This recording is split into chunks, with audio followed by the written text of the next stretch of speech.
अस्सलामुअलैकुम दोस्तों, मां इमरान अली चचर मां वांगे एनिमल फार्म बुक जी समारी ॿुधायूंसि।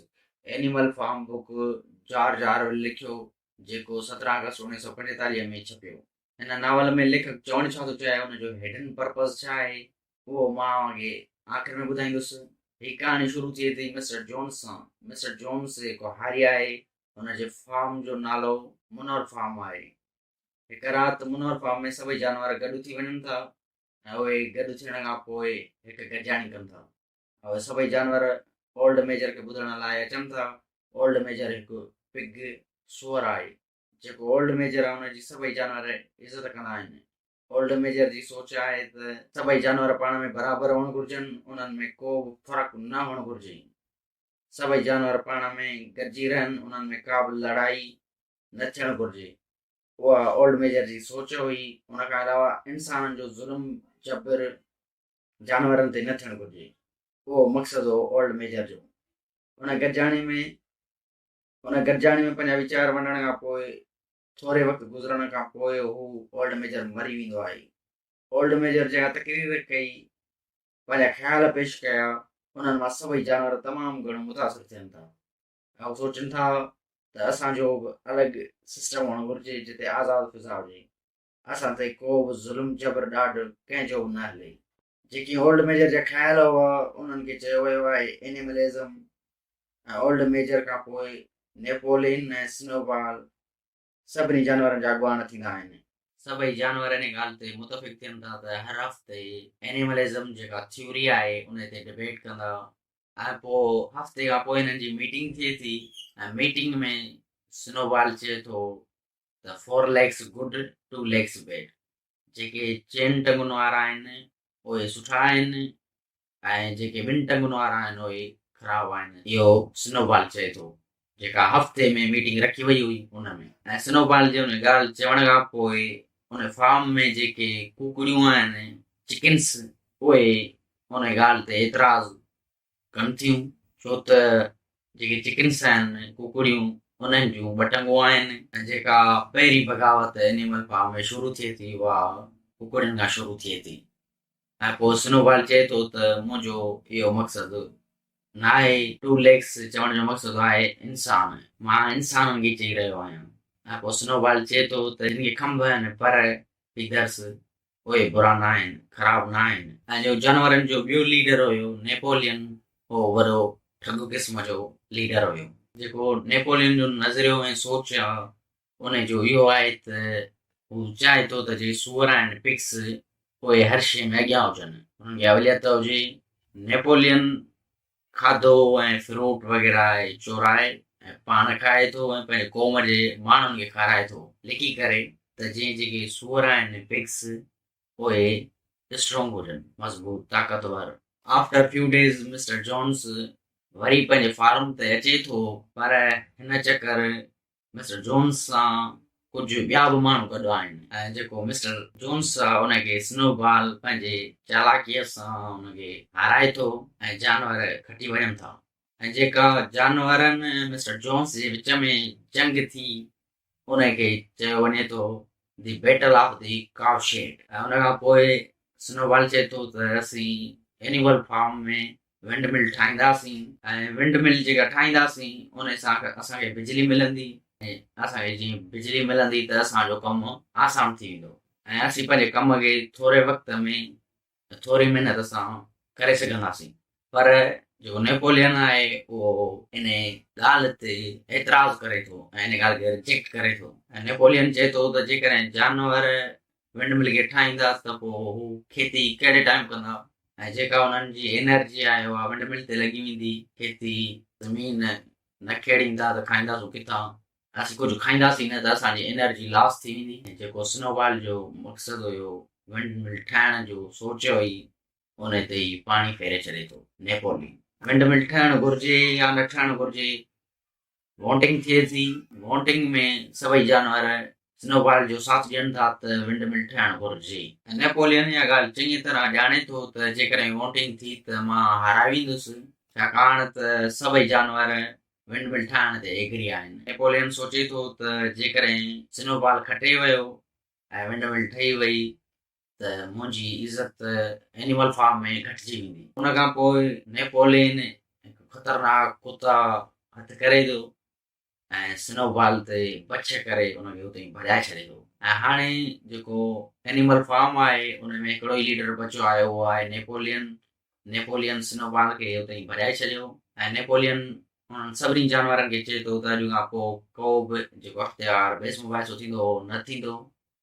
ऐं जेको विंड मिल आहे, विंड मिल ठाहिण जो जेको ख़्यालु हुयो, सोचियो हुई, उहा मुंहिंजी सोचियो हुई त विंड मिल ठही। स्नोबॉल इहो मुंहिंजो ख़्यालु चोरी कयो हो ऐं मां बि चाहियां थो त विंड मिल ठहे। ऐं उन खां पोइ विंड मिल ठहिण जो कमु शुरू थी वञे थो। जानवरनि में हिकु घोड़ो हूंदो आहे जंहिंजो नालो आहे बॉक्सर ऐं उहो विंड मिल ठाहिण खे तमामु घणी महिनत कंदो आहे, स्ट्रगल। ऐं विंड मिल ठाहिण में हुनजो हिकु वॾो अहम किरदारु रहियो। ऐं जेका बॉक्सर घोड़े जी महिनत ॾिसी सभई जानवर मोटिवेट थियनि था, इंस्पायर थियनि था हुन खां। विंड मिल जो कमु अञा हलंदड़ आहे त उते हिकिड़ो तूफ़ान अचे थो, विंड मिल किरी पए थी ऐं वरी हू विंड मिल खे ठाहिण जी तयारी शुरू कनि था। नेपोलियन आस्ते आस्ते डिक्टेटर ठॻ थींदो पियो वञे। नेपोलियन हिकु ख़तरनाक कुता धारिया आहिनि एनिमल फार्म मां। जेको बि नेपोलियन जी बग़ावत करे थो उहो उन्हनि खूंखार कुतनि खां हुनखे माराए छॾे थो। नेपोलियन ॿियनि पिग्स सां गॾिजी जेके सूअर आहिनि उन सां गॾु अयाशूं करणु शुरू करे थो। ऐं हुनजो शुरू खां वठी इहो ई ख़्वाबु हो त जेके पिग्स आहिनि उनखे अहमियत ॾिनी वञे, सभिनि ते हुननि जी अहमियत हुजे। जेको खाधो तयारु थींदो हुयो उनजो तमामु घणो हिसो उहे सूअर खाईंदा हुआ, पिग्स। मिसाल 100% मां 80% सूअर खाधो खाई वेंदा हुया ऐं जेको 20% बचियल सचियल खाधो उहो वरी जानवरनि खे ॾींदा हुआ। ऐं हिन जो साइड इफेक्ट इहो थियो त जानवर आहिस्ते आहिस्ते बॉडीअ में वीक थींदा पिया विया ऐं जेके सूअर आहिनि उहे बॉडीअ में जिस्मानी स्ट्रॉन्ग थींदा पिया विया। ऐं हाणे नेपोलियन वापारु करणु शुरू कयो। नेपोलियन कुकड़नि जा जेके बेदा आहिनि उहे ॿाहिरि सेल करणु शुरू कया। उन ॻाल्हि ते मुर्गनि में हिकिड़ी बग़ावत पैदा थिए थी, उनखे चिड़ अचे थी त असांजा जेके बेदा आहिनि उहे ॿाहिरि छो सेल कया वञनि था। पोइ जेके नेपोलियन जंगली कुता धारिया हुआ उन्हनि जे हथां कुकड़नि खे माराए छॾे थो। जेको एनिमल फार्म हुयो उन में इहो रूल ठाहियो वियो हो त को बि जानवर ॿिए जानवर खे कोन मारींदो।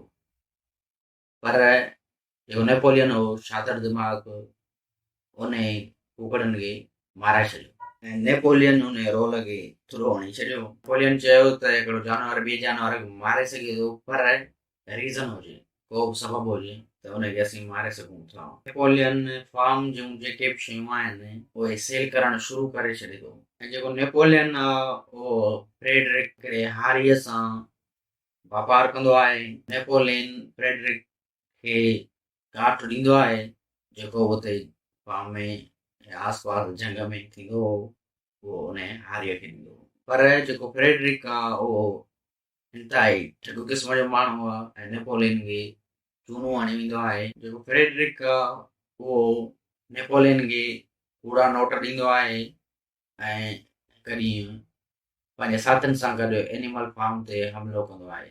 फ्रेडरिक ऐं उन जा साथी विंड मिल खे धमाके सां उॾाए छॾींदा आहिनि, डिस्ट्रॉय करे छॾींदा आहिनि। पर फ्रेडरिक खे सभई जानवर गॾिजी शिकस्त ॾींदा आहिनि। फ्रेडरिक खे शिकस्त अची वेंदी आहे पर हू विंड मिल खे तबाह करण में कामयाबु हुयो। पर जो बॉक्सर घोड़ो आहे उहो हींअर बि जोश ऐं जज़्बे में आहे ऐं हू चाहे थो त विंड मिल ठाही वञे। फ्रेडरिक सां विढ़ंदे विढ़ंदे घोड़ो इंतिहाई ज़ख़्मी थी वञे थो। जॾहिं हू ज़ख़्मी थी वञे थो, कम जो नथो रहे त नेपोलियन छा थो करे, उनखे कंहिं कबाड़ वारे खे ॾेई छॾे थो। ऐं उन खां पोइ साल गुज़री वञनि था ऐं उन खां पोइ नेपोलियन पिल्किंगटन जे नाले हिकु हारीअ खां ज़मीन ख़रीद करे थो जेको एनिमल फार्म आहे उन जे बाउंड्रीज़ खे वधाए छॾे थो। एनिमलिज़म जेका थ्योरी हुई उन में 7 रूल ठाहिया विया हुआ, 7 क़ाइदा कानून। पर जेको नेपोलियन हुयो उन्हनि सभिनी क़ाइदनि कानूननि खे तोड़े छॾियो ऐं हाणे उहे सभई सूअर पिग्स ॿिनि पेरनि ते हलणु शुरू कनि था। जेको पिग्स जो नारो हुयो 4 legs गुड 2 legs bed उनखे बि तब्दील कयो वञे थो। उन खां पोइ चयो वञे थो 4 legs good but 2 legs better। सूअरनि छा कयो हुयो, शराब पीअणु शुरू करे छॾियो ऐं नेपोलियन हाणे एनिमल फार्म तब्दील करे मुनवर फार्म रखी छॾियो। जेके जानवर उहे पहिरीं इंसाननि जे ज़ुल्म जो शिकार हुआ ऐं हाणे सूअरनि जे तशदुद ऐं ज़ुल्म जो शिकार आहिनि। ऐं जेके जानवर आहिनि उन्हनि जे सिचुएशन जेका कंडीशन आहे उनमें को बि सुधार नथो अचे। पास्ट में बि हिननि ते ज़ुल्म थियो पिए जानवरनि ते ऐं फ्यूचर में बि ज़ुल्म थींदो हिननि जानवरनि ते, प्रेज़ेंट में बि हिननि ते ज़ुल्म थिए पियो। दोस्तो इहा हुई एनिमल फार्म जी कहाणी। हाणे मां तव्हांखे ॿुधाईंदुसि त असल में जेको जॉर्ज ऑरवेल आहे उहो हिन नावल में चवणु छा थो चाहे। दोस्तो जेको जॉर्ज ऑरवेल आहे उहो हिन नॉवल में कंहिं बि पॉलिटिशियन जो नालो नथो वठे, पर पोइ बि हू असांखे अवेयरनेस सुजागी ॾियण जी कोशिश करे थो। कहिड़ी बि डेमोक्रेसी हुजे, अवाम खे जमहूरियत खे को बि फ़ाइदो हासिल न थींदो। जेका जमहूरियत आहे उन ते पहिरीं ज़ुल्म थींदो हुयो ऐं जेका जमहूरियत ठही आहे जेका नाले जी, उन नाले जे आड़ में पोइ बि हिननि ते ज़ुल्म थिए पियो। जीअं एनिमल फार्म में पहिरीं मिस्टर जोन्स सभिनी जानवरनि जो लीडर हुयो, अॻुवाण, ऐं सभई जानवर हुनजा ग़ुलाम हुआ। जानवरनि जी जेका हालत हुई तॾहिं बि ख़राब हुई ऐं जे जानवरनि उन्हनि पंहिंजे लीडर खे पाण चूंडियो ऐं सूअर खे पंहिंजो लीडर मुक़ररु कयूं अॻुवाण, ऐं उन्हनि जानवरनि पंहिंजो लीडर पाण सिलेक्ट कयो, पर पोइ बि हुननि जी ज़िंदगीअ में का बि तब्दीली न आई। कहिड़ा बि हुकुमरान हुजनि, कहिड़ा बि कानून हुजनि, जमहूरियत हुजे, पर जेके जानवर आहिनि उन्हनि जी हालत कॾहिं बि तब्दील न आहे थियणी। हुननि ते कहिड़े बि तरीक़े सां ज़ुल्म, बर्बरियत, जबर मुसलत कयो वेंदो। असां अक्सर ॾिठो हूंदो त असांजा जेके लीडर आहिनि उहे माण्हुनि खे मुख़्तलिफ़ लालचूं ॾेई, उन्हनि खे कूड़ा ख्वाब ॾेखारे उन्हनि खां वोट वठंदा आहिनि ऐं जॾहिं इक़्तिदार जे ऐवान में ईंदा आहिनि त उन्हनि ॾे लोणो बि कोन हणंदा आहिनि। जीअं असां वटि पीपुल्स पार्टी आहे सिंध में, गुज़िरियल 15-20 सालनि खां हिते हुकूमत करे थी, पर आवाम खे बुख, बदहाली, बेरोज़गारी खां सवाइ कुझु न आहे ॾिनो। न पाणी, न सिहत, न तइलीम। हू पंहिंजे मन मस्तियुनि में मगन आहिनि अयाशुनि में, पर जेको असांजो ग़रीब पोरत आवाम उहो अॼु ताईं बि उन्हनि ॾुखियाईनि तकलीफ़ुनि खे मुंहुं ॾिए थो। हू राति ॾींहं रत विलोड़े थो, वननि में महिनत करे थो, पर हुनजी जेका महिनत आहे उनखे हुनजो उजूरो नथो ॾिनो वञे। फसल तयारु थियनि था, हुनजा मार्केट किराया वञनि था। जेकॾहिं मार्केट में तव्हांजे फसल जो अघु वधंदो, तव्हां वटि पैसा अची वेंदा, तव्हां एबल थी वेंदा, तव्हां पंहिंजी ज़िंदगी जूं आसाइशूं हासिलु करण में कामयाबु वेंदा। हू चाहिनि था त मार्केट किरे ऐं हुननि खे को बि उजूरो हासिलु न थिए ऐं ही इन्हनि बनियुनि में महिनत मज़ूरी करे रत विलोड़े तबाह थी वञनि। हू का बि दुनिया ॾिसी न सघनि। इहा ई हुननि जी एजेंडा आहे। अलाह असांजे हिन सिंधी क़ौम खे हिननि ज़ालमनि मां जान छॾाइण जी तौफ़ीक़ ॾे ऐं कॾहिं ज़ुल्म जा कारा ककर आहिनि उहे ख़तमु थियनि। जेकॾहिं अव्हांखे हिन वीडियो मां थोरो बि लाभ हासिलु थियो आहे त हिनखे अॻिते शेयर करियो। Thank U for watching.